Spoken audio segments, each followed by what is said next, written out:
The story begins as we see a boy named Akira reading by himself, but another student named Nanase asks him if he likes isekai stories. So he notes that he just reads anything he can find for free, and he overhears some girls talking about how they didn't even realize he was in their class. But a portal suddenly appears above them. They're all teleported to a mysterious place, where a man named Chamberlain notes that the king will speak to them, but when they start asking questions, he tells them to stay quiet. The king reveals that they're in the kingdom of Ortiz, which is the largest nation on the human continent, but we learn that it's being attacked by the demons. He explains that only a hero who will be selected from them can defeat the demon lord, but Akira is happy to learn about it, since it's exactly like one of his isekai stories. Chamberlain tells them to place their hands on a crystal ball and say the word status in their minds, so that everyone can see their stats. One of the students is disappointed to learn that he isn't the hero, but Chamberlain mentions that his starting stats are above average, so he can still go down in history by helping the hero. All the students check their stats, and Akira realizes that he's been classified as an assassin, but Nanase thinks it suits him, since their classmates don't even know he's in their class. A boy named Sato ends up getting selected as the hero, and Chamberlain mentions that his attack power is insane, but Akira is confused since he has the highest stats in their class. Nanase tells him to go to the crystal, but he thinks it might cause problems for him if he reveals his abnormal stats, and he isn't even sure if the king is telling the truth about the demon lord. So he decides to use a skill called Conceal Presence to make himself invisible, and he manages to hide from everyone. After that, Chamberlain tells them to rest for the night, but Akira notices a camera and realizes they're being monitored, so he thinks something suspicious is going on. At night, Akira goes out to investigate, and as he looks around, he realizes that they really are in a different world.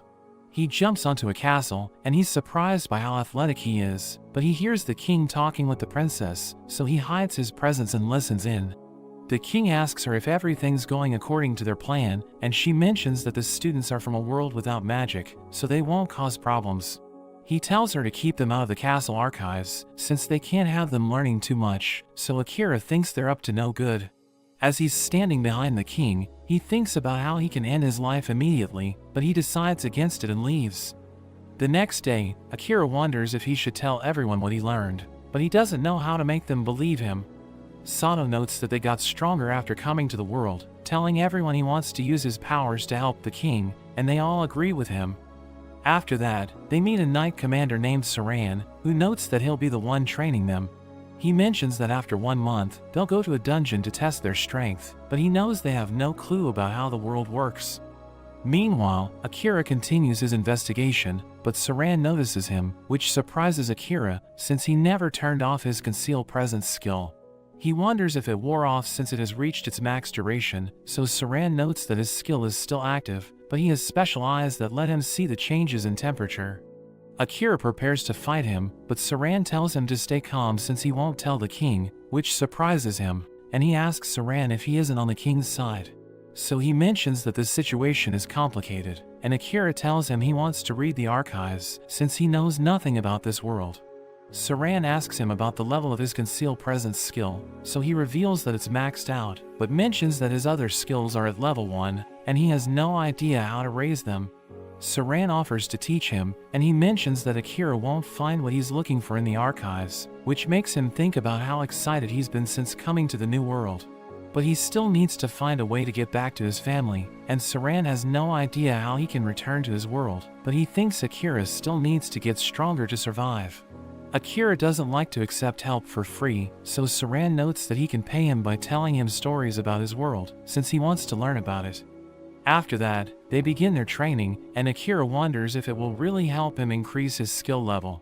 So Saran mentions that a person can only level up their class by eliminating monsters, but skills can be leveled up through training.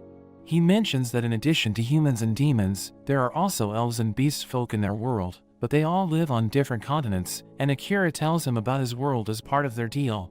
A knight named Gillis tells Saran that the other students are progressing well, but he complains about his workload, which is too much for him since Saran only focuses on Akira. He mentions that Akira's stories about his world are interesting, and he tells Gillis that Akira's Conceal Presence skill is maxed out, which surprises him since only the first hero was able to achieve that. Akira arrives and shows Saran a book he found in the archives, so he reveals that he wrote it and disguised it as a recipe book, but he was sure that Akira would find it. He notes that their king has lost his mind, so they can't just stand by and let him do whatever he pleases, but the knights owe a great debt to the royal family.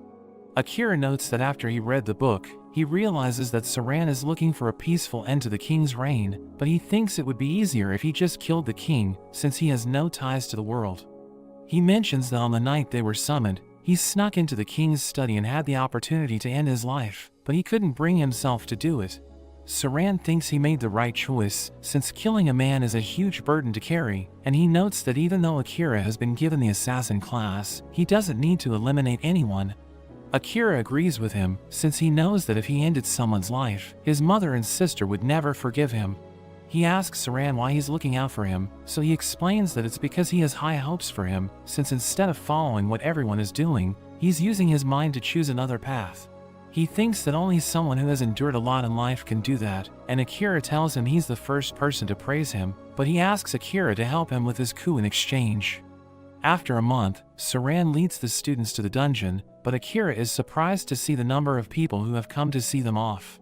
He sees a girl staring at them, so he asks her if something's wrong, and she's annoyed at how everyone treats them as heroes.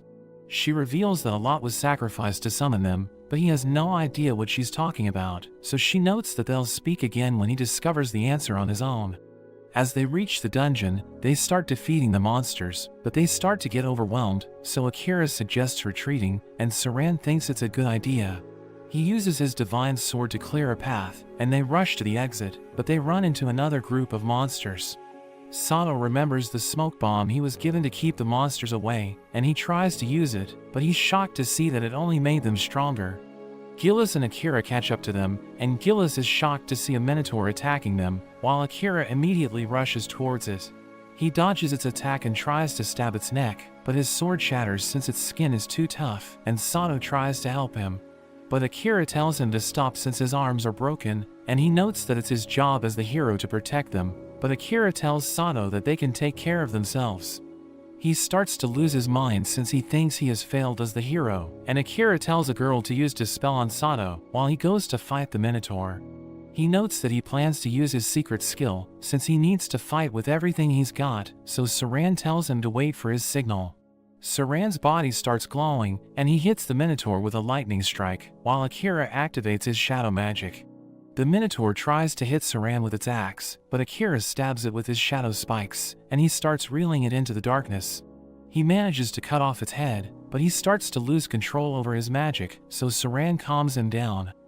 After they return to the castle, Saran thanks Akira since they were able to survive thanks to him, but he notes that Saran is the one who stopped his magic from going berserk. Saran mentions that the spell takes a toll on Akira's body, so even though it's powerful, he should only use it when he has no other choice. Saran gives him a katana forged by the first hero, and he wonders why Saran isn't giving it to Sato, so he mentions that he doesn't want the king to notice it, since he stole it from the royal armory. He mentions that the katana's name is written on the hilt, and he notes that he can't read it, but Akira knows the language since it's inscribed in Japanese. He reads a message from the first hero, which mentions that he hopes the katana will find its rightful successor, and Akira wishes that he could have met him. Akira is still worried about Sato, since the curse on him was insanely strong, and Saran thinks he knows who's behind it. At night, we see the princess using a crystal to curse Sato, but Akira appears behind her and cuts the crystal in half. He asks her why she cursed Sato, but she refuses to tell him anything, and after he leaves, she opens up a cabinet with a huge number of crystals, which she plans to use on the students. After that, Akira tells Saran his suspicions were right, and he asks Akira if he showed himself to the princess, so he notes that he tried to get information from her, but she didn't give him a straight answer. Saran mentions that she's just the king's puppet, and he tells Akira he shouldn't stay in the castle tonight, since she'll curse every other student except for the hero. But she can't do it to Akira, since she knows nothing about him, so she'll try to have him eliminated. He asks Saran why he isn't scolding him for revealing himself, so he notes that kids are bound to make mistakes, and it's the adult's job to take care of them. Akira wishes there were people like him in his world, so Saran tells him to take him when he goes back, since he wants to see what it's like. The next day, as Akira wakes up, he sees that all the students have gathered outside, so he goes to check what's going on, and he's shocked to see that Saran was killed. Everyone blames him since Saran was killed with the same dagger he was using, and the king orders the knights to capture him, but he uses his conceal presence skill to turn invisible. He gets close to Gillis, who reveals that Saran was killed by the king's personal assassins called the Night Ravens, but he left instructions for Akira in his room, so he should get everything and run away. At night, the princess tells the king that she put curses on all the students except for the hero, so all they need is a reason to declare war on the East. He knows that the students are an important piece for him, and he thinks Akira won't survive for long, but he still tells her to make sure the Night Ravens pursue him. Akira heads to a dungeon, since Saran told him it's the best place to hide, and it's also the fastest way for him to increase his class level. But he warned Akira that his skill won't keep him hidden from the high-level monsters, since they have enhanced smell and hearing. He mentioned that if Akira can level up his assassination skill, he'll be able to hide his scent, footsteps, and even his body's signature, so the monsters won't be able to find him. He recalls that Saran told him he still has a long way to go, but Saran thinks the struggle will be worth it, since once his class level reaches 100, he'll be able to unlock a special skill. Saran told him to fight the bosses he'll find on every 10th floor, and as he enters his first boss room, he sees a chimera, which immediately attacks him. He dodges its claws, but its tail shoots a poisonous attack, which causes him to fall to the ground. It stabs him with its claws and throws him away, but he knows that he can't avenge Saran if he dies there, so he activates his shadow magic, which tears the monster to shreds. But we see that he's in critical condition, so the shadow magic automatically goes into recovery mode and starts healing him.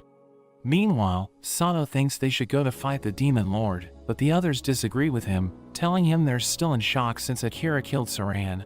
He realizes that they're under the princess's curse that Gillis told him about, so he decides to go on his own, but a few other students decide to join him. After they leave the city, Sato wonders why the others joined him, and a girl named Yuki mentions that none of them are under the princess's curse. Another student named Asashi thinks he has something to do with it, revealing that he has a hazy memory of destroying crystals in a mysterious room. We learn that Gillis used his manipulation skill to control Asashi, since it was Saran's final order for him, and Asashi thinks he needs to find Akira. Meanwhile, Akira has a dream about the time he met Asashi while he was working on a job, and Akira asks him to never tell anyone at school about it. He reveals that he doesn't want his sister to find out he's working, and they see a picture of their sisters, realizing they're actually friends. As Akira wakes up, he's surprised to see that his injuries have healed, and he opens up his status, and he realizes that his stats have increased. He's amazed that his shadow magic has also gone up 2 levels, even though he only used it once, thinking it must be the reason why it was easier for him to control it. As he continues moving forward, he runs into a slime, so he cuts it open, but he's surprised to find an elf named Amelia inside it. He tries using a skill called World Eyes to get information about her, but he's overwhelmed by the things he can see, so he quickly cancels the skill and thinks he shouldn't use something that dangerous. She wakes up and tells him she's okay, but he has a hard time believing her, since he knows that her HP is only at 2%. He notices that she also has the World Eyes skill, so when she calls him by his name, he tells her she should have the courtesy to ask him for his name, even though he knows she can see his status. She suddenly falls unconscious, and he realizes that she has a fever, so he takes care of her. She wakes up as she hears her stomach rumbling, and he tells her she should sleep, but she can't rest since she's too hungry. He offers her food, and she asks him where he learned to take care of a sick person, so he notes that he's used to doing it, since he looks after his mother who's always ill. She notices that he wrote something on a rock, so she asks him about it, and he mentions it's the floor they're on. She remembers that he said they were on the 75th floor, and she asks him why they went back to the 69th, so he notes that it was the closest source of water. She wonders if he touched her inappropriately, so he assures her that he didn't do anything, and tells her to go to sleep. She reveals that even though she's royalty, no one has ever taken such good care of her, and they both go to sleep. After that, they head to the 80th floor, where she helps him defeat monsters, but he doesn't understand why she's following him since she's already recovered. So she mentions that she just happens to be going in the same direction, and he tells her he won't protect her if something happens, but she assures him that she can take care of herself. They enter a boss room, where a dragon immediately attacks them with its fire breath, but they manage to dodge it. He conceals his presence, while she hits the dragon with her gravity magic, but it still manages to hit Akira. She tells him it's tracing his mana, so he should diffuse his magic into the surroundings, but he reveals that he can't do it. He attacks the dragon with his dark magic, and he stabs its eye with his sword, causing it to crash to the ground. He reveals that he used the mana around him to defeat the dragon, and Amelia is amazed that he can do that, but it suddenly starts glowing, and it transforms into a cat, which shocks them, and Amelia mentions that it's still alive, revealing that it has a shapeshifter skill. She notes that a real dragon wouldn't have gone down that easily, which makes Akira wonder if she's using her world eyes, but she wonders why he isn't using it, so he tells her he can't control it. The cat can't believe that it lost to them, and reveals that it transformed into a dragon for fun, but ended up taking it too far. He's surprised that it can speak, and it tells them to stop treating it like a monster that only acts on instincts, revealing that it was created by the demon lord to be a highly intelligent creature. It thinks a young boy like Akira doesn't know anything, and he reminds it of the situation it's in, but it doesn't care what they do to it as long as it can deliver the demon lord's message. It suddenly stands up, and notes that the demon lord is waiting for Akira in his castle, which makes him wonder how the demon lord knows him, but the cat notes that it has no idea. It lies on the ground, telling him to end its life, since it has fulfilled its duty, but he refuses to kill it, since he doesn't believe that demons are evil. Amelia notes that if they don't eliminate the cat, the boss room won't open, but he still refuses to kill it since he likes cats. So it asks him if he's willing to starve to death there, but he thinks there must be another way out of the room, and she mentions that they can leave if he makes it his familiar. But it tells them the ritual requires the master to have excellent mana control, which it doesn't think Akira has. But Amelia notes that the attack he used is something only the first hero has accomplished, so she's sure that he can start the ritual, but she isn't sure if he'll succeed. He wonders what will happen if he fails, so the cat tells him both of them may end up dying, but he doesn't care and decides to go through with it. Amelia doesn't understand why he's willing to go to such great lengths instead of just eliminating the cat, but he mentions that he's already made up his mind. It tells him to do whatever he likes, and he's angry that it doesn't care about its life, but the cat mentions that nothing good will come if it continues living. He asks Amelia how to start the ritual, and she tells him to name the cat, so he calls it Yoru.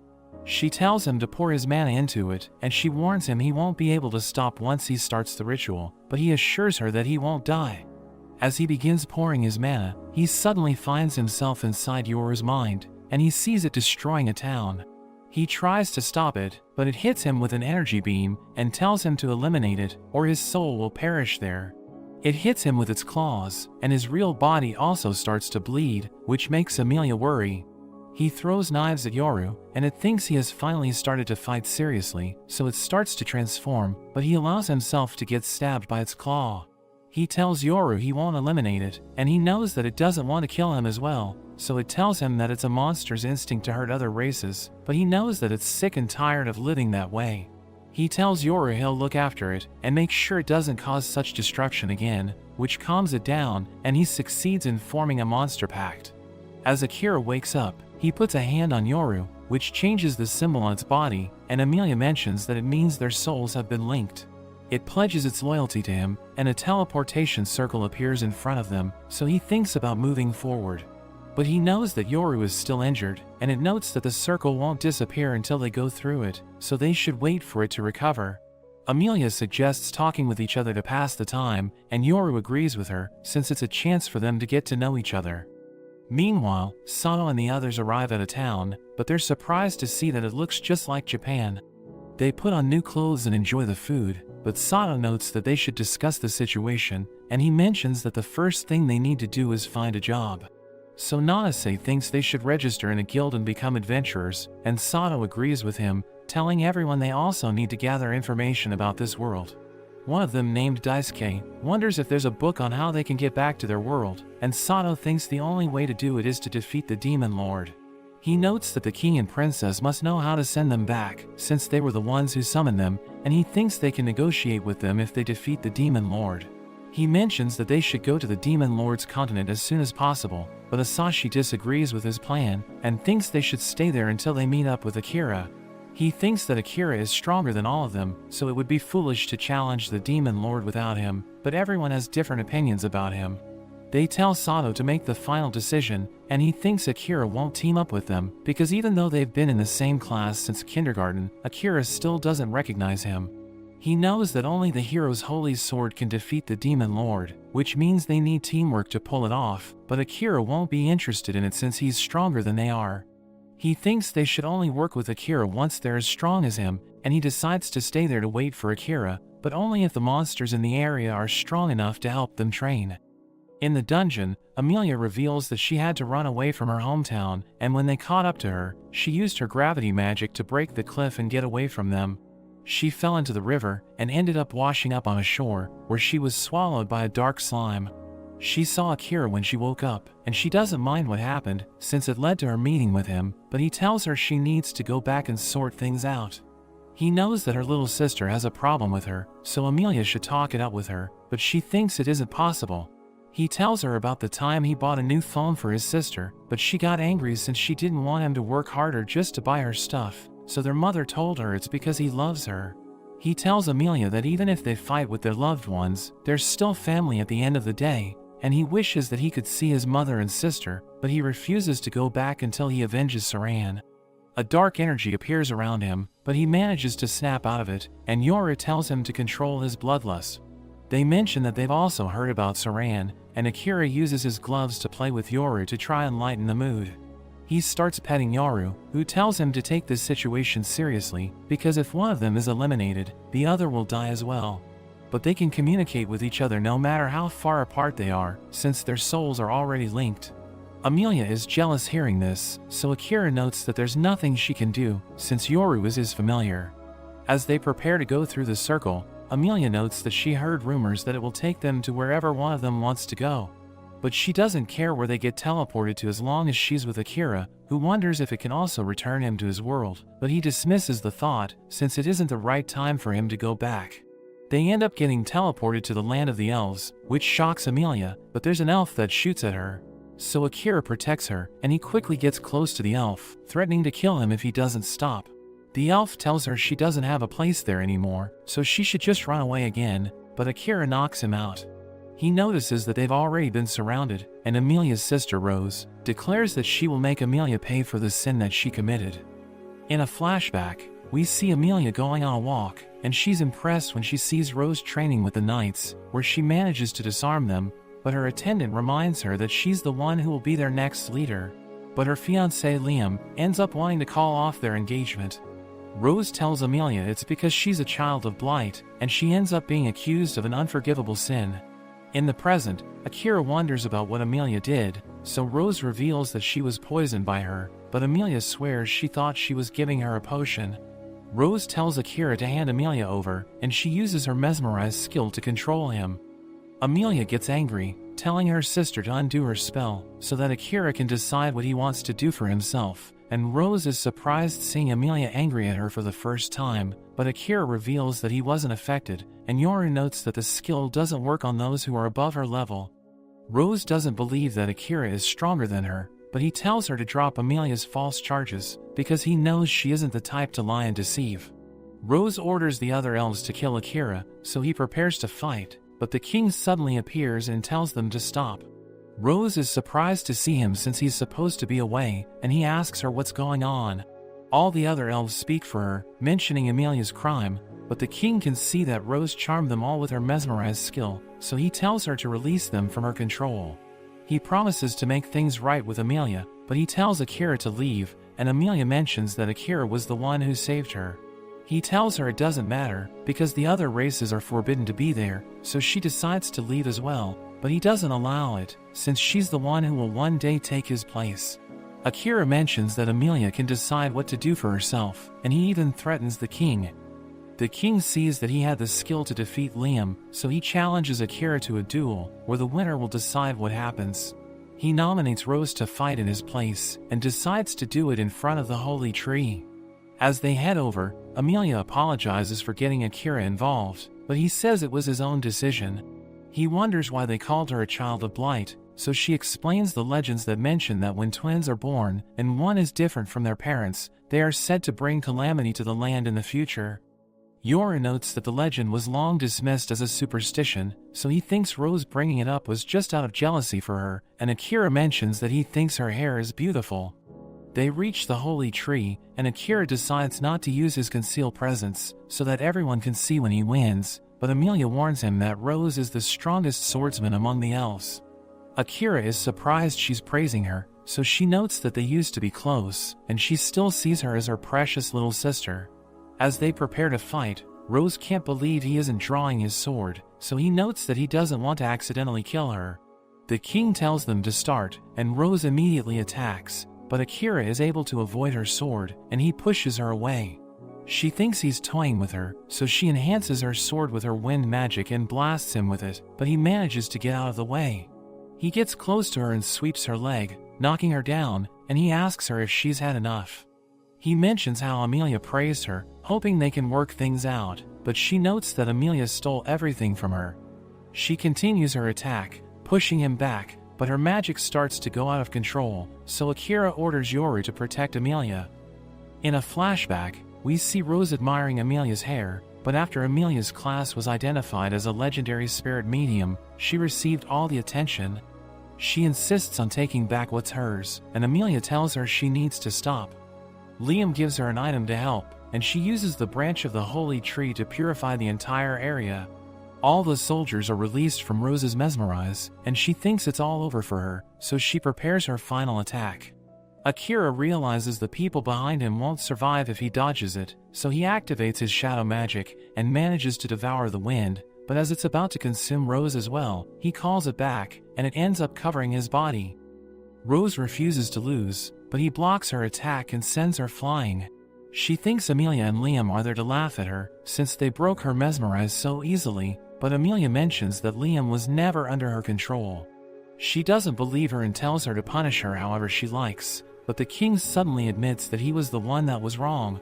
He reveals that Amelia never took anything from her, and he actually used his skill to erase her memories. He gives them back to her, and we see her wanting to become stronger. She goes to the dungeon, where a mysterious person gives her an orb that can attract monsters, telling her that defeating them will help her level up faster. So she uses it in the dungeon, but there are too many monsters that appear, and she quickly gets overwhelmed. She runs outside, but is shocked because they shouldn't be able to follow her. She thinks she needs to fight so that no one else is harmed, and Liam comes running with the other knights, but he ends up getting stabbed by a goblin. The king explains that she fell into despair from guilt after Liam died, so he had to take away her memory, but Amelia was thankfully able to create resurrection magic, so Liam was able to be saved. But after that, Rose felt a distancing from everyone, because she was the only one who didn't know the truth. The king realizes that trying to keep the secret led to a wall forming between them, so he wanted her to boost her confidence with the duel, so she wouldn't need to rely on her mesmerize skill, and he wanted to reveal the truth once her heart was stronger. He mentions that when Liam was revived, a leaf from the holy tree merged with his body, so he became immune to the mesmerize skill, and he explains he tried to help her make peace, but Amelia ended up being exiled.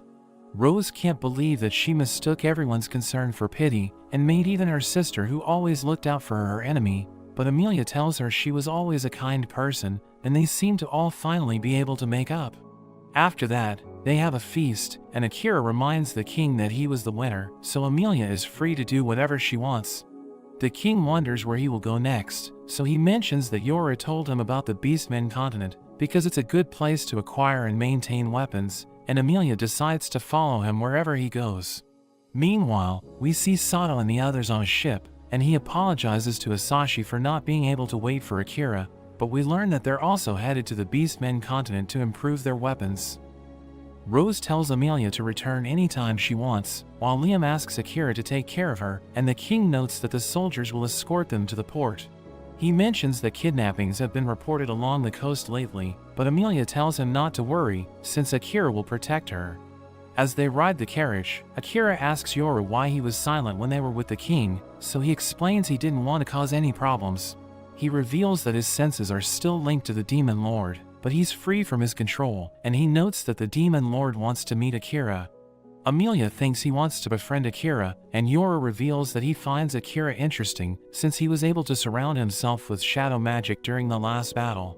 He explains that he was only able to do it since he was desperate to save Rose, but he suddenly senses a presence, so he orders the carriage to stop.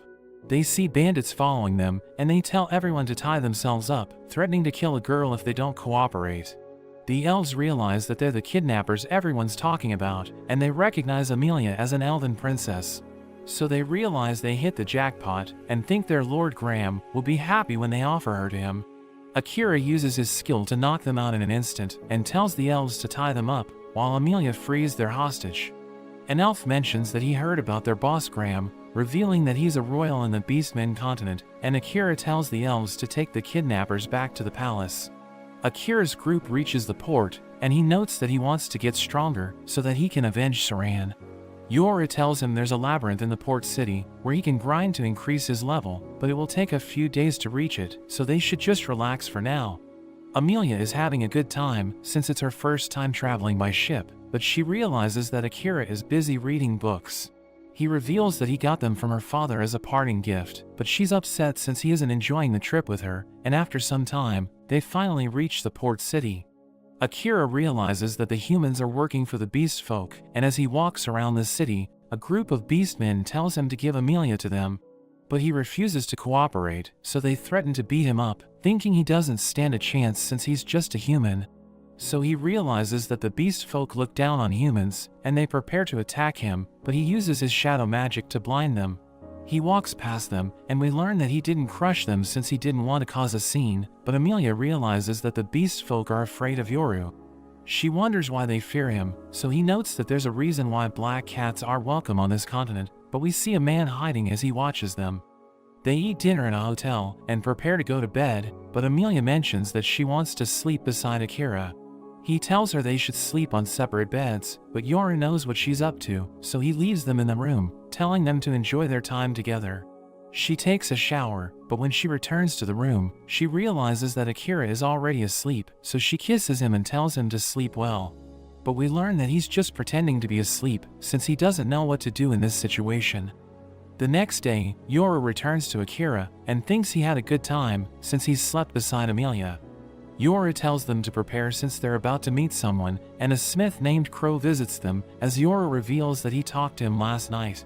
Crow notes that he had no choice since the nightmare of Adlia summoned him, and Yoru reveals that he wanted Akira to meet Crow, since he's the best smith in the world.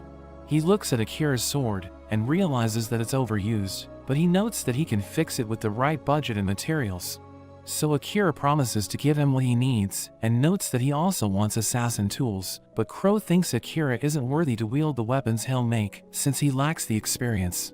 Amelia thinks Crow knows nothing about combat, but Yoru reveals that he was a member of the last Heroes Party, so he's an experienced fighter. He gives Akira a list of the materials he needs, and as he leaves, he mentions that he'll keep the sword until he finishes repairing it. Yoru admits that he's difficult to deal with, but he assures Akira that Crow is the perfect person for the job, telling Akira he can find the materials by hunting monsters in the labyrinth. Amelia mentions that she needs to go out, since she wants to talk to Crow, and Akira orders Yoru to follow her, telling him to use telepathy in case something happens. Amelia and Yoru visit Crow, who asks them what they want, and Amelia knows that he and the hero were the only ones who survived, when their party failed to defeat the Demon Lord.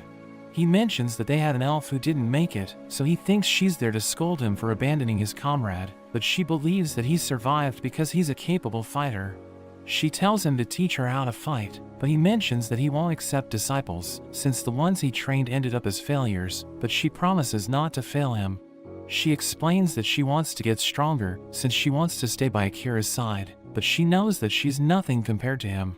He calls Yoru the Nightmare of Adlia, and reminds him that he'll only accept requests for fixing and forging weapons, but Yoru tells him to stop calling him that. Crow mentions that he deserves it, since he terrorized the beast folk on this continent, and Amelia asks him what he did before he met Akira. In a flashback to 100 years ago, we learn that Adlia was the most prosperous city on the continent, but they attacked the demon territory, so the demon lord sent Yoru to give them a warning. But he ended up destroying the city, as his demonic instincts took over, and the beast folk tried to fight back. But they were no match for him, and after the incident, the beast folk started calling him the Nightmare of Adlia. Back in the present, Akira learns about it since his mind is connected to Yoru, who notes that he has changed, since he now has a new master. Crow finds it difficult to believe, but notes that he never hated Yoru, and he mentions that the tale doesn't end there. In another flashback, we see Crow paying respects to his sister, and Yora recognizes him as a member of the hero's party, asking him if he wants to fight.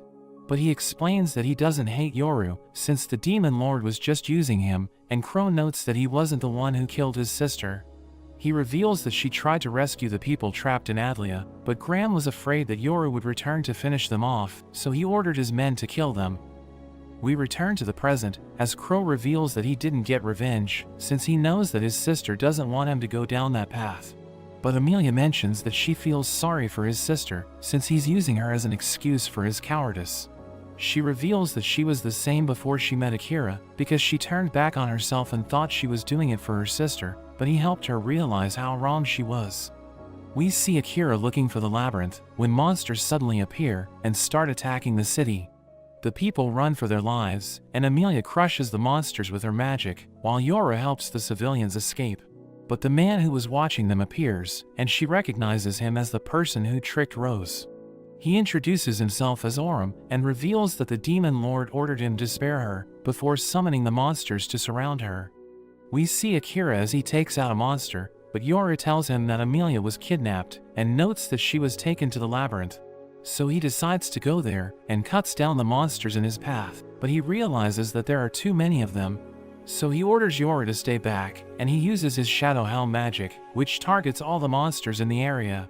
But he screams as he channels it, and he realizes that Amelia is precious to him, since it's the first time he's ever felt rage. He manages to wipe out the monsters, but we see that he has also reached his limit, and he ends up collapsing. Yora rushes to his side, but his shadow magic automatically switches to recovery mode and it heals his body. When he wakes up, Yoru explains that he carried him back to Crow's house, but he's been unconscious for over a day, and he would have died if it wasn't for his shadow magic. He wonders what kind of magic it really is, but Akira thinks they have more important things to worry about. He immediately thinks about going after Amelia, but Crow notes that it's been over a day, so she could have even been taken to the demon realm. Akira doesn't care, so Crow tells him to calm down, asking him how he intends to fight a demon without his weapons. He reveals that he finished fixing them, and Akira sees that he split his sword into two, as Crow mentions that short swords are more suitable for assassins.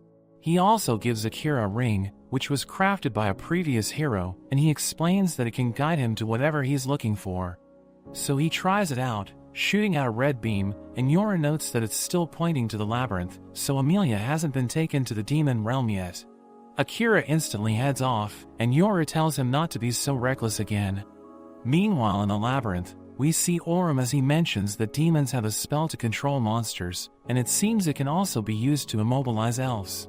Amelia wonders what they're doing in the labyrinth, so Orem notes that demons need to be at least 2nd grade to use teleportation, and since he's only grade 3, he's waiting for his boss to arrive. Akira continues following his ring, and he confirms they need to go into the labyrinth, but there's a girl that suddenly appears, and Akira remembers seeing her. She asks to go with him to find Amelia, but he suddenly grabs her, asking her how she knows that Amelia is in the labyrinth, so she explains she used her scent tracking skill which led her there. He wonders what she wants with Amelia, so she reveals herself as Leah, the first princess of the Beast Folk. She heard that Amelia was being targeted by the Demon Lord, so she came to warn them, but she was too late. Akira uses his World Eye skill and sees that she isn't lying.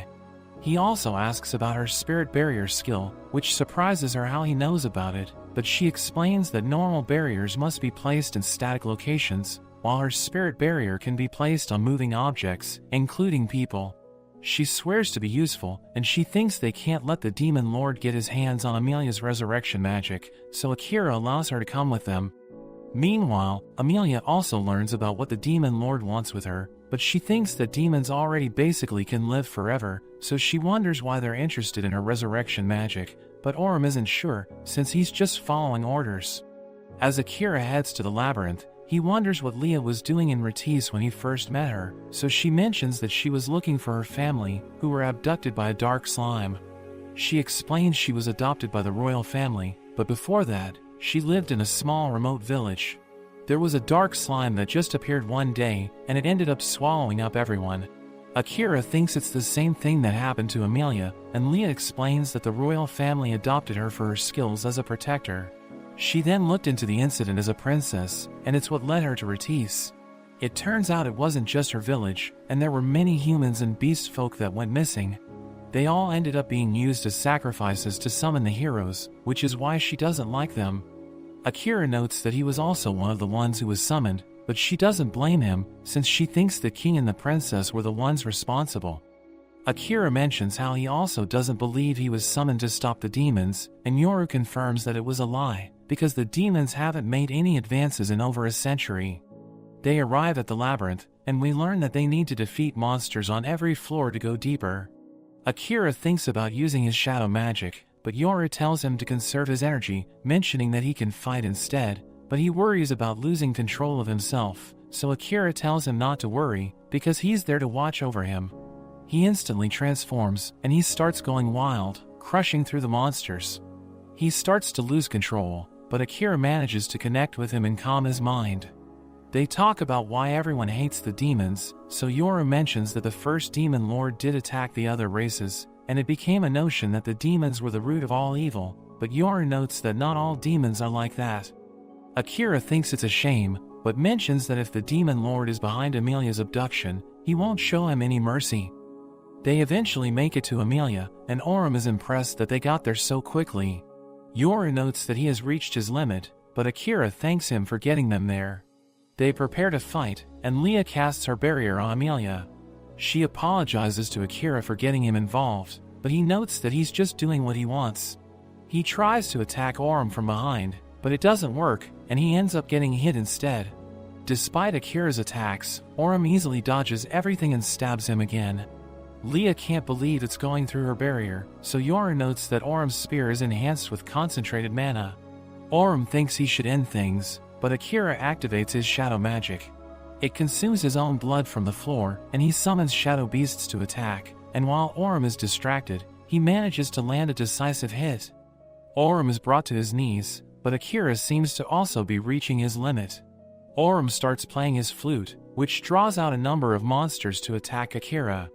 As they charge up their attacks, Akira realizes he can't use his shadow magic again, but Leah suddenly uses her inverted barrier on him, which uses up all her energy, but it's able to block the attacks and reflect the damage back at the monsters, killing them in an instant. Amelia is freed thanks to Orem being weakened, and he tells Akira to just finish him off since he isn't going to surrender, but Akira hesitates to kill him. He thinks about what Saran would tell him to do, but a teleportation circle appears, and the second-grade demon Mahiro suddenly joins them. Yoru tells Akira not to fight him head-on, since he's no match for him, and Mahiro tells Orem to rest, before pushing him away. He snaps his finger, and Leah's barrier shatters, so Akira tells her to stay back, but Mahiro reveals that he has no business with her. He uses his marionette spell, and Akira tries to block it, but he realizes that he isn't the target, and Amelia screams as it hits her. Akira is angry that he hurt her, but he explains that he didn't kill her, and tries to provoke Akira into attacking him. He knows that he doesn't stand a chance against Mahiro, so he plans to make saving her his priority, but Mahiro reveals that his goal is to kidnap her, and he blocks all of the doors. Akira knows that he can't fight at his full strength, since he just used his shadow magic, and Mahiro asks him if his name is written in kanji, revealing that he also lived in Japan before he was summoned. So Akira wonders why he's working with the demons, but Mahiro uses his magic to attack him, and Akira manages to avoid it, but it turns around and hits him. He charges in, but Mahiro pushes him back, and continues to summon projectiles to attack him, so he uses his shadow magic to protect himself.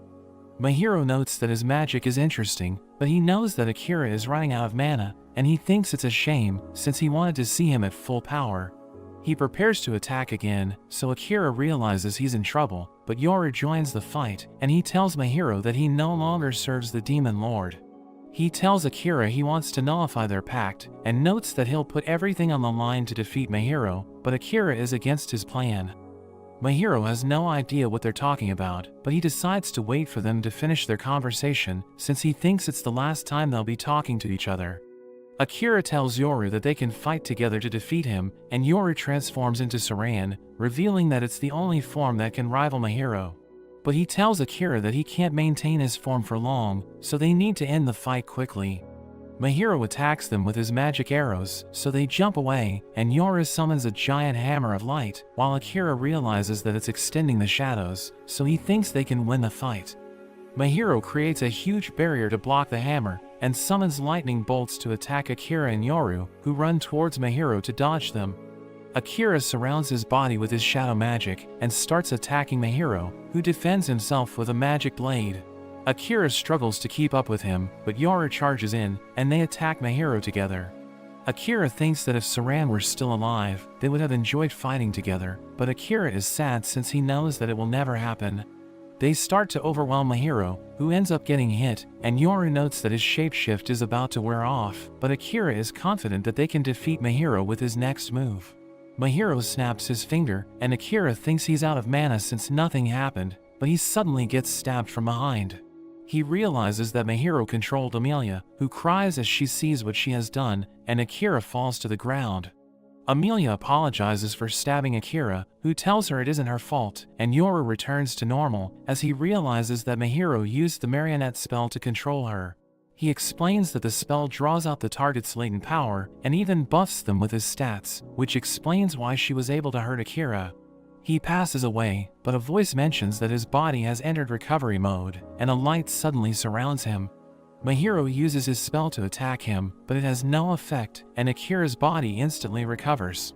He gets back up, which surprises everyone, and the voice mentions that he's about to enter combat mode. Mahiro rushes forward, but Akira overpowers him, and he summons magic blades to attack, but Akira uses his shadows to block them and restrain him. The voice warns him to cancel the marionette spell, but he refuses to cooperate, and notes that humans are nothing compared to demons. The voice tells him not to make assumptions, and notes that hard work isn't always rewarded, but it's wrong to give up without even trying.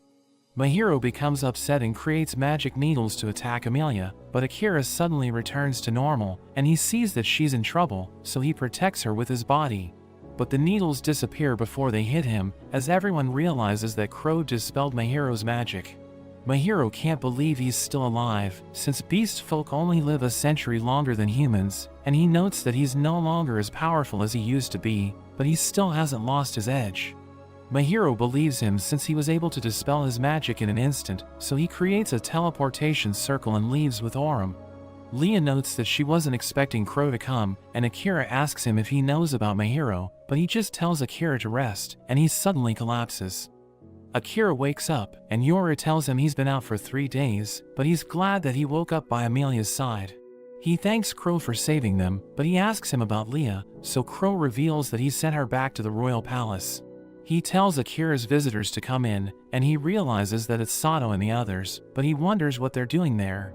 Gillis reveals that he knows Crow, since their party buys weapons from him, and Sato notes that Gillis controlled Asashi, so that he could break their curse.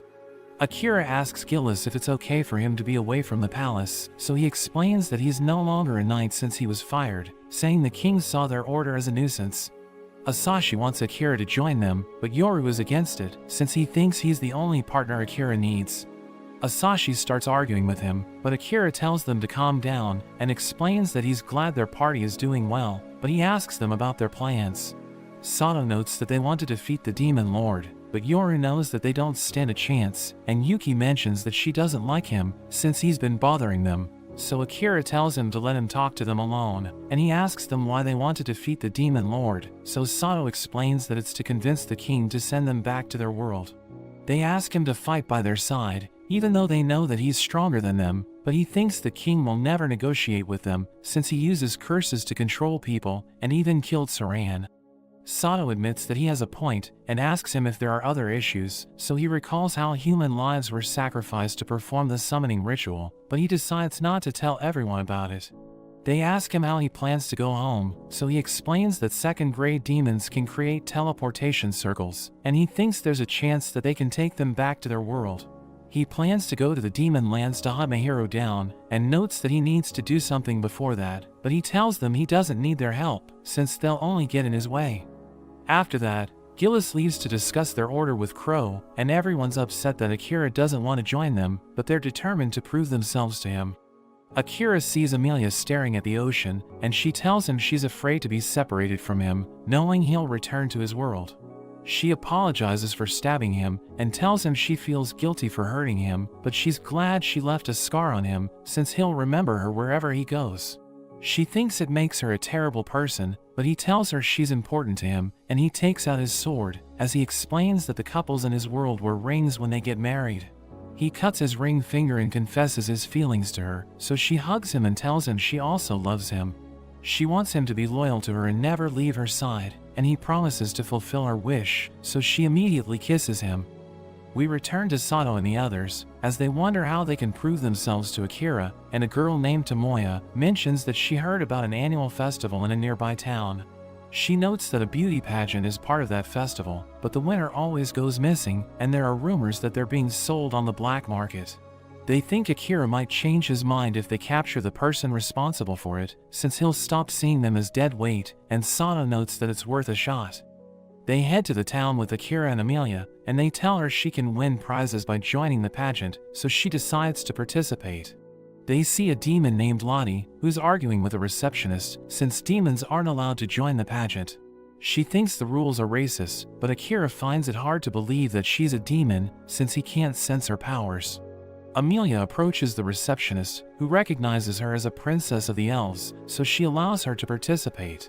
Lottie tells Akira to convince the receptionist to let her join, but Amelia becomes jealous and asks him if he likes Lottie, so he tells her that it isn't the case. Lottie continues to argue with the receptionist, and Amelia tells him to help her, explaining that she has nothing against her. So he tells the receptionist to let her join, promising to stop her if she tries anything, so the receptionist allows her to participate. Lottie is glad that he helped her, but she recognizes Yoru, who tells her he made a pact with Akira, but it doesn't bother her at all. She decides to spend time with them before the pageant begins, and she introduces herself to everyone, telling them to vote for her so that she can win the contest. She gives a random person her autograph and tells everyone to gather around so that she can meet and greet them. Akira can't believe she's a demon since she's entertaining her fans, and Yoru notes that she's nothing like the others. Akira hears two girls talking about him, but they run when they see him looking at them, and Crow tells him he's famous since everyone saw him when he defeated the monsters to save the city. Crow notes that everyone calls him the Silent Assassin, and he gives him a yellow dog tag, telling him it's from the Adventurers Guild.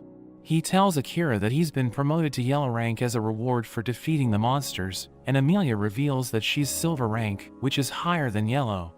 But she notes that it's lower than gold rank, which has been awarded to only 3 people in the world, and she reveals that Rose is one of them.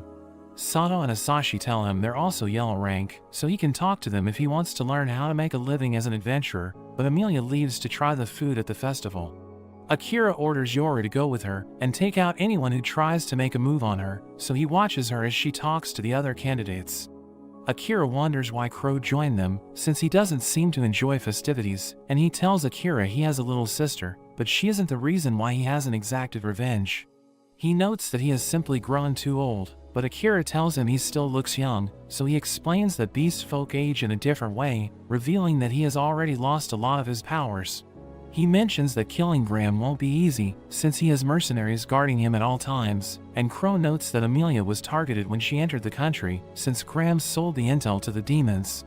Akira asks Crow if he's sure about it, so he reveals that he verified it while Akira was sleeping, and notes that he placed a magic crystal in Leah's staff, which allowed him to find out they were in trouble. He reveals that he saved them so that they would owe him a favor, and tells Akira he has a job request for him, but Akira is shocked as Crow tells him about it. He tells Akira to take his time to think about it, but Gillis notes that they need to find an inn, and Crow mentions that they can use his name at the pageant so that they will get a good spot. During the event, Yuki steps on stage, and Sato thinks she's pretty, while Asashi is glad that Crow helped them get a good spot, since Akira stands out in public. Shiori also gets on stage, and everyone thinks she's gorgeous, but Yoru knows that Amelia is up next. We learn that everyone's expecting her to win, and as the host introduces her as the next candidate, Yoru can't believe how beautiful she is. Everyone waits for the last participant to appear, and they see that it's Lottie, but she puts a crystal on the stage, which creates flashing lights as she removes her cloak, and she tells everyone to vote for her. After a while, the officials finish tallying the votes, and we see that Lottie and Amelia tied for first place.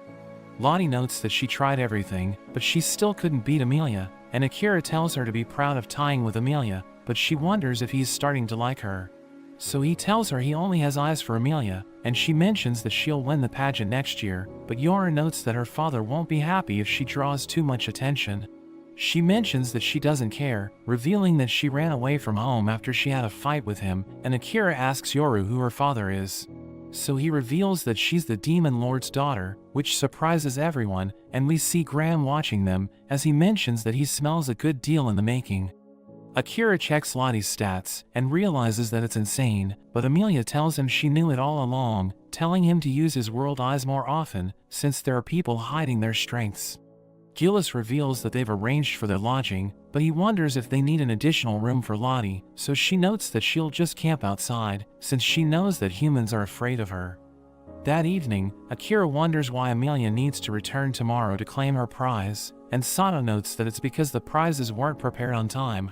Akira wonders how he knows that, so he reveals that it's because he won the men's segment, and Asashi notices that Yoru isn't around, so Akira reveals that he sent him on an errand. Sato and the others leave to take a bath, and Crow reminds Akira about their conversation, but he notes that he still needs time to think about it. Amelia tells him to rest, since he hasn't slept for 2 days, and she takes him to his bed, where she uses her spell to make him fall asleep. She asks Crow what he told Akira, so he reveals that he just offered him work, and she notes that she won't let him do something he doesn't want to do, telling Crow not to compromise his way of life. So he explains that he isn't forcing him to do anything, but notes that Akira might compromise himself because of his desire to protect her. The next day, Lottie wonders where Akira is, so Amelia notes that he's still sleeping, and tells Lottie they shouldn't disturb him just to pick up their prizes. Sato thinks kidnappers will be waiting for them, but they think they need to be careful of Lottie, since they don't know what she's thinking. They reach an abandoned building, where they're supposed to pick up their prizes, but they suddenly get surrounded by criminals, who tell Amelia that Graham wants to see her. So she realizes that they're working for him, and she knows that he's evil, so she refuses to go with them. They prepare to take her by force, but she uses her gravity spell to crush them, and she asks one of them what Graham wants with her. He tries to play dumb, but she knows that he's lying, so she continues to crush him, and he agrees to tell her everything he knows. He reveals that the winners who were kidnapped had their organs harvested and sold, and Graham paid everyone to stay silent, so that they wouldn't spread rumors about it. So she realizes that they were planning to sell her off, and she prepares to crush them to death, but Lottie stops her, telling her not to kill them, because even criminals have their own story. We see that Akira can see what's happening, since his mind is linked to Amelia's mana, and he's glad that Lottie stopped her, since he didn't want her to need to kill anyone. Akira asks Gillis about his relationship with Crow, so he notes that Crow used to take on disciples, and his mother was one of them, but she couldn't handle the training and lost her mind, so Crow ended up taking him in. Akira can tell that Crow is the type of person that looks after people, and Gillis tells him to make up his mind about returning the favor to Crow, because he doesn't have much time left. Yoru returns from his investigation, and reports that it was Graham who planted monitoring devices at the pageant. Gillis realizes it's the same device that was used back in the palace, recognizing it as a camera, and Akira is surprised he knows about it, so Yoru notes that they learned about them from past heroes, who shared and recreated them using magic. Gillis mentions that it also applies to things like their clothing and their food, which have all been influenced by past heroes. Amelia and the others return, so Akira calls them to have a meeting. He asks Sato and the others if they knew the pageant was connected to human trafficking, so Asashi apologizes for not telling him, but he mentions that they wanted to prove that they wouldn't just get in the way, even though they didn't do much in the end. Akira decides to take over, since he doesn't want Graham coming after Amelia, and Crow notes that he needs to head to the capital city, since Graham is acting as the guildmaster there. Asashi still wants to help, but Akira tells them they would only get in his way. Crow also mentions that if Akira helps with his request, he will act as a guide for them through the demon territory, so he tells him he will think about it.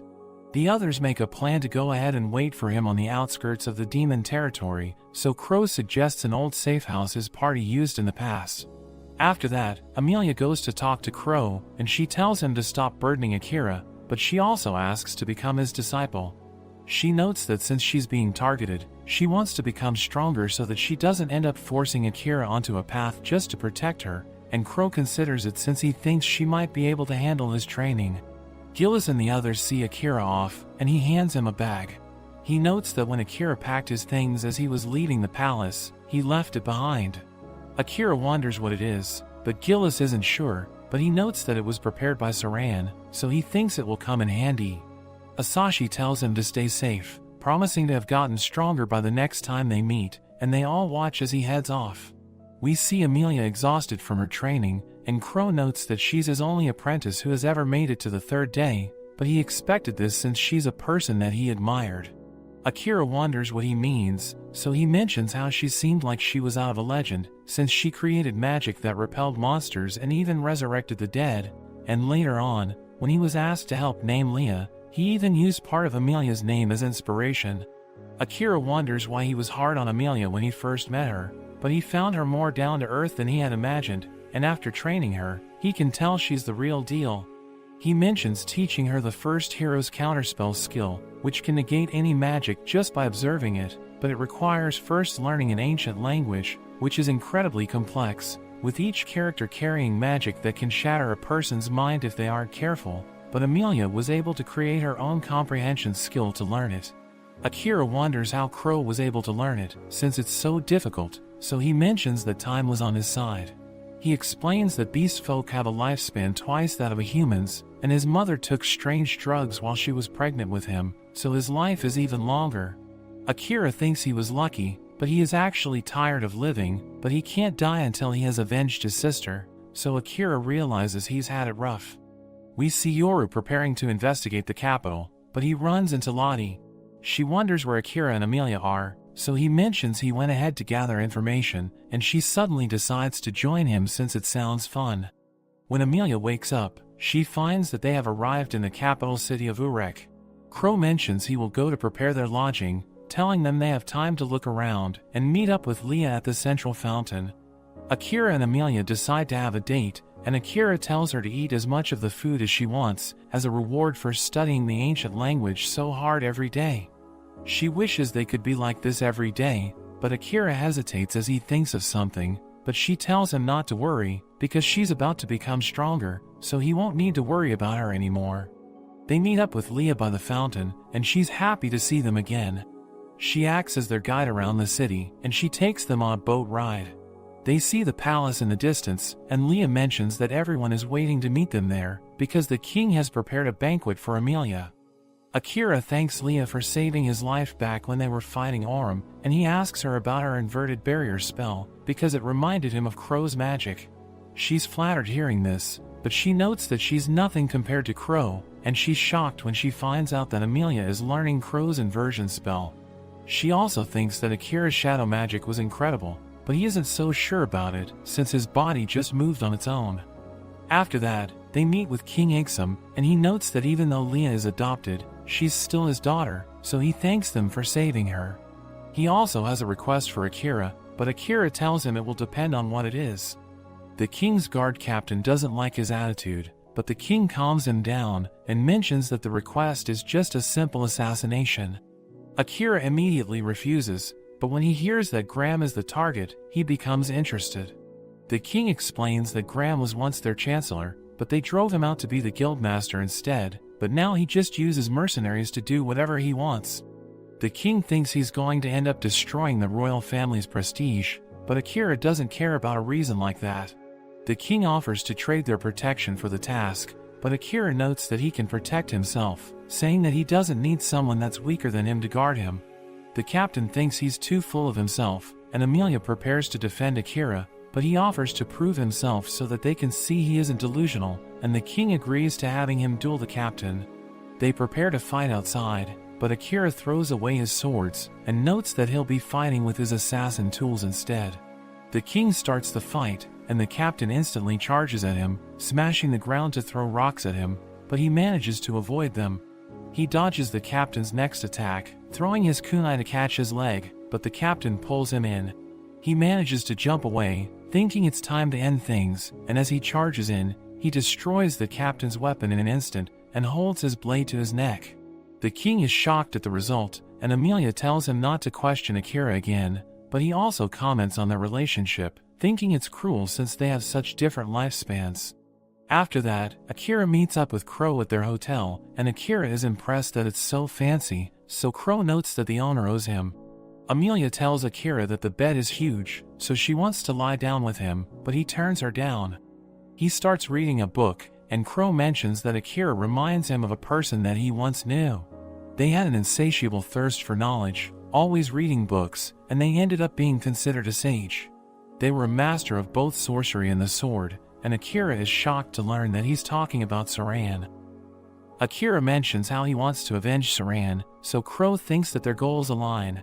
Akira wonders what he means, so Crow reveals that the night ravens that killed Saran were provided to the king by none other than Graham. Crow reveals that Graham has powerful bodyguards, since he has a drug that enhances their combat skills and makes them obedient, and Crow notes that even Saran would struggle against them.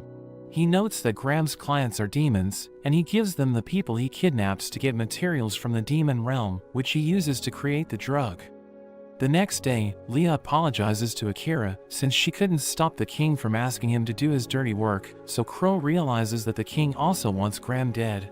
He knows that the king wants to use Akira as an expendable pawn, and Leah thinks it's unacceptable, so she wants to make it up to him by showing him around the town. He decides to accept her offer, and she's happy to hear this, asking Crow if he also wants to join them. She starts showing everyone around, but Amelia observes her while she talks to Crow, and realizes that she's in love with him. Amelia tells her she needs time alone with Akira, and they decide to split up, but Akira thinks about the age gap between Crow and Leah, so Amelia explains that it doesn't matter for beast folk, since they don't visibly age, and she mentions that they need to talk in private. She tells him he doesn't need to accept Crow's request, since they can still make it to the demon realm without him, since she thinks that killing people is wrong. We see Yoru with Lottie, who explains that she decided to stick around, since she doesn't want to return to her father. She reveals that they don't get along, since she doesn't agree with his methods, and Yoru asks her what she means, but she doesn't answer his question. They reach a tavern, where Lottie orders bread, and the shopkeeper thinks she's an adventurer. So he tells her to be careful in Urek, since the guild master puts up dangerous jobs, and he notes that there are rumors that demons are involved. He tells her to accept jobs to transport goods to Ratis, because they're a lot easier, and he notes that the guildmaster doesn't hire shipping companies, since he wants to keep things quiet. After that, Yoru is impressed since Lottie was able to gather information about Graham, but he wonders why she left her autograph at the shop, so she explains that it was the most important part. We return to Akira, as he explains that he needs to kill Graham, since he wants to avenge Saran and protect Amelia. She promises to get stronger so that nobody can come after her, but he knows that Crow will die a slow death if he turns him down, since he'll be trapped by his desire for revenge. Meanwhile, Leah wonders where Crow is taking her, so he tells her she'll find out when they get there, but she tells him to stop treating her like a child. She wonders why he isn't teaching her his inversion skill, so he explains that he doesn't want to destroy her mind, and shows her a place full of flowers. He notes that they're from Akira's world, but thinks they were brought there by a hero from generations ago, but he stops her from touching them since they're poisonous, and he notes that he finds them beautiful, since they represent the afterlife. She wonders why he brought her there, so he explains that he just wanted to show it to her, and she tells him it's the perfect place to confess his feelings to the girl he likes. She thinks he needs a partner since he's always alone, but he explains that he has no right to be happy, since he's obsessed with avenging his sister. Sato and his friends take down a bear, and they think it's enough to feed them for several days, so they decide to set up camp.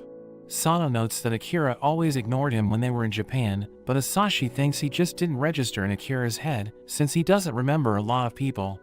They realize that they're just slightly stronger than the average person, but they know that Akira is different, since his stats are on another level. Akira decides to kill Graham, but he wonders if Amelia will hate him if he does it, so she explains that she won't, but she wants him to love himself. He sees a girl checking out the items in a shop, and her mother tells her they need to go, but she refuses to leave. He recalls his sister who didn't want to leave their house when they were about to move out, so their mother told her they didn't have a choice. We learn that Akira's father disappeared when he went out to get milk, so they could no longer afford their rent, and they were forced to move to a smaller apartment. But Akira couldn't bring himself to hate his father, since he looked after his sick mother for years, and even did his best to raise them while he was working. He He tells his sister they need to stick together as a family, since he doesn't want to lose anyone other than their father, and he begs her to go with them. They move to their new home, where Akira cooks for the family, and they tell him it's delicious. His sister promises to cook the next day, and he's surprised since he thought she didn't like cooking, but she tells him they can take turns. Back in the present, Akira thinks he has no right to return to his family if he becomes a murderer, but we cut to his house, where we see his family watching the news. We learn that the authorities are still searching for the missing students, and nobody knows what happened to them, but his sister believes that he will find a way to get back, since he told her they needed to stick together. Lottie enjoys her time in Urek, but Yora reminds her about their mission, so she explains that she's observing the town while she's sightseeing. She sees an adventurer walking around, and she asks him about the high-paying jobs that the guild is offering, but he tells her not to accept them since they involve criminal activity. She wants to know about them, and he refuses to say anything, but he realizes that she has a nice body, so he notes that he can tell her everything in private. She realizes that he's attracted to her, but she tells him she can't get into a relationship since she wants to become everyone's star. So he becomes sad and walks away, while she notes that they could have gathered intel if she accepted his offer, but she values her reputation. Yora suddenly receives orders from Akira, and she agrees to help him since he has done a lot for her. They see Graham's mansion, and Yora notes that their mission is to secure proof that Graham is up to something, but Lottie thinks it will be easier to do it at night. Yoru agrees that they should wait until the evening, so they decide to check out the other spots in the meantime, and they head to the Adventurers Guild. Yoru wonders how they should sneak in, but Lottie walks through the front door, and she sees a group of men, who tell her the guild is closed for the day. She wonders what they're doing there, so they explain that the people who do Graham's dirty work get to stay and drink, but she isn't allowed to hang out with them since she's an outsider. One of them finds her attractive, and he asks her if she wants to have fun, but she easily humbles him and walks away. She tells Yora she noticed something interesting, and notes that the ground floor ceiling doesn't line up with the next floor, so she thinks there's a hidden space. She throws him into the building, and he finds something interesting, so he decides to take it with him. After that, Yora takes the document to Akira, who realizes that it contains proof that Graham is involved in criminal activities. But he wonders why it was so easy to steal the document, and Lottie agrees with him, since Graham could have kept it safe in his mansion. Crow believes he wanted it to be stolen, and we cut to Graham, who thinks one of his officials betrayed him, since they were the only ones who knew about the document. He orders his guard to kill one of them, and tells the others to look for the thief, promising to reward them if they succeed. Crow thinks Ratiz is working with Graham, and they plan to start a war with Urek by giving them proof that their citizens are being trafficked. Akira wonders why Ratiz wants to start a war, so Crow explains that it's because their king plans to bring his wife back from the dead by using a skill called Equivalent Exchange. We learn that the skill allows its user to revive someone, but several lives need to be sacrificed to achieve that, so Akira realizes that the king plans to use the casualties of war to resurrect his wife. Yora wonders how Crow knows so much about Ratiz, so he explains that it's because Gillis worked as one of their knights, but he was fired after he stopped the king from going to war with another nation. Akira destroys the document, but Crow notes that it won't stop the war from happening, and tells him his friends in Ratiz will be sent to the front lines if war breaks out. Akira doesn't care about them, but he can't just let them die, and he realizes that he needs to kill Graham to save them. Lottie mentions that she also gathered intel, but she just tells everyone about a popular restaurant in the city, and notes that a bookstore is having a closing sale. Amelia thinks they need to relax, so they decide to look around the town, and Akira checks the bookstore with Yoru, but a man suddenly steals from them. Yoru uses his powers to get their items back, but he wonders why Akira didn't sense the thief, and he admits that he can't understand anything he's reading, so Yoru notes that they need to talk. He thinks Akira is distracted, so he wants to know what's bothering him, and Akira admits that he's still thinking about his mission, since he's never killed anyone before. Yoru knows that killing can change a person's heart, but explains that there are times when it's absolutely necessary, and he offers to kill Graham in his place. But he explains that ordering someone to do his dirty work is against his moral code, so he'll just look into Graham and decide whether he should kill him. Akira heads to the guild with Amelia, and an adventurer named Raoul tells them to leave, but she tells him they want to talk to Graham. Raoul doesn't like her tone, so he tries to teach her a lesson, but Akira protects her, and a girl named Karia stops them. She reveals that she works for the guild, and she recognizes Akira as the silent assassin, which surprises Raoul. He immediately apologizes for his behavior and reveals that he's a fan of Akira since he saw him defeat monsters to save a city. He tells Akira to accept him as his disciple, but he notes that he doesn't take students, and Graham suddenly appears. He tells Amelia to join him at his mansion, but he notices that Akira is upset, so he tells him not to interrupt them. He notes that Akira shouldn't be wasting his time there, because he was summoned to defeat the Demon Lord, and Graham thinks Saran must be rolling in his grave since Akira isn't doing his job. Graham reveals that he was the one who ordered the Night Ravens to kill Saran, and notes that he died a pathetic death, so Akira promises to make him pay. Graham orders his guards to attack, so Akira takes out his swords and starts fighting, using his skill to turn invisible. But the guards can still see him, since they have mystic eyes like Saran, and he manages to hit one of them, but he realizes that the guard is still alive. He grabs onto one of them and uses him as a shield, but another guard just stabs him and hits Akira.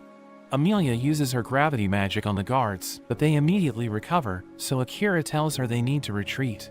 They jump out of the windows and enter an alley, where they meet Lottie, who flies away with them.